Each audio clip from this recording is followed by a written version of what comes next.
बातमी आपण बघणार आहोत। दिवाळीमध्ये फटाके सगळेजणच उडवतात, पण आता राजकीय फटाके सुद्धा फुटू लागलेले आहेत। हे फटाके कुणामध्ये फुटलेत तर दोन शिवसेनेमध्ये। अंबरनाथमधल्या बहुप्रतीक्षित नाट्यगृहाच्या उद्घाटनाचं निमित्त होतं।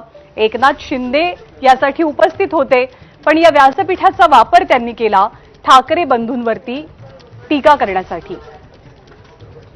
उद्धव ठाकरेंनी मतचोरीचे आरोप करताना निवडणूक आयोगाला चांगलंच घेरलेलं होतं, यावरही त्यांनी टीका केलेली आहे।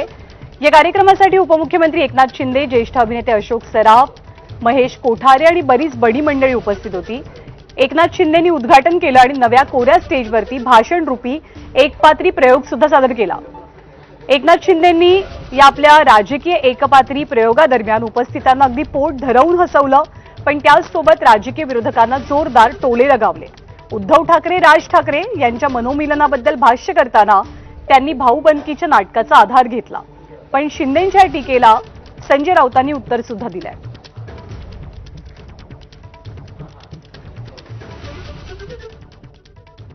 नाटक कॉमेडी असतात, रडकी असतात, काही काय असतात, ते जाऊ द्या, सोडून द्या।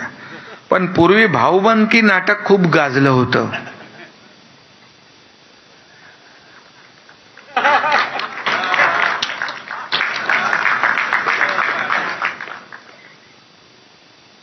आता मनोमिलनाच्या नाटकाचं जोरदार प्रमोशन सुरू आहे। एकनाथ शिंदेंचं वाचन वाढलेलं दिसतं, त्यांना मराठी वाचता येतं असं दिसतं। त्यांना जाऊन माझा प्रश्न विचारा आत्ता लगेच, भाऊबंदकी नाटकाचे लेखक कोण आहेत? भाऊबंदकी आहे तोपर्यंत हे राज्य आपलं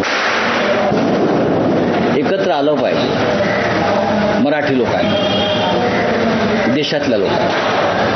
तेव्हा भाऊबंदकीचा जो संदेश आहे तो संदेश बिंदाने अस्वस्थ करतो। अशोक मामांचं एक नाटक खूप भारी होतं, त्या नाटकाचं नाव होतं सारखं छातीत दुखतंय, होतं ना, सारखं छातीत दुखतंय।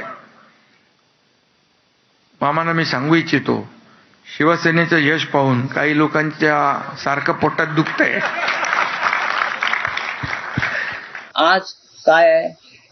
नरक चतुर्थी। नरकासुराचा जन्म कुठे झाला?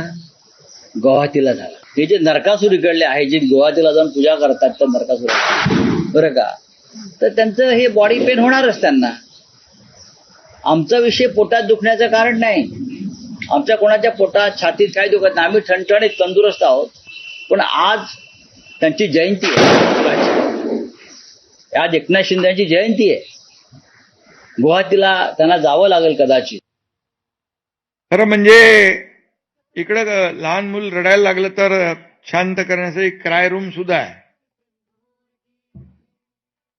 आणि कधी कधी काही लोक नेहमी रडत असतात, रडगाणं गात असतात।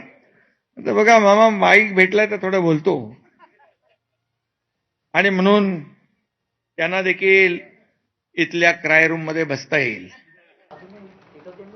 आणि निवडणुका आल्या की सर्वसाधारणपणे विरोधकांकडनं सत्ताधाऱ्यांकडे इन्कमिंगचा ओघ हा वाढता असतो, पण आज थोडंसं वेगळं चित्र दिसलं, कारण